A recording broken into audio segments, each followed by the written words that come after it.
震えるシーンを何度もプレイバック、すぐには見えてこない成果、ずるく生きるが永遠のテーマ、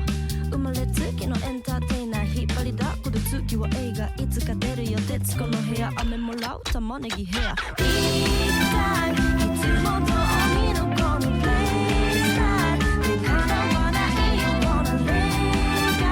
こそが楽しいでしょう、終わらないビートタイム、いつも通りのこのプレイスタイルで叶わないような恋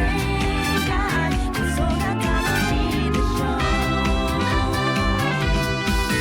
くだらないの延長線上弾む回も軽くセッション上がる体温度この血色へましてこそ心成長、気になりますか他人の目、手帳の端の心へ遠回りも一つの手、ゆっくり進んで遥か上、こ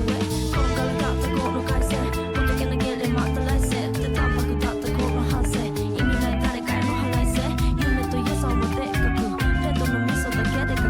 緻密な行動継承買い取って東京ゲームショー。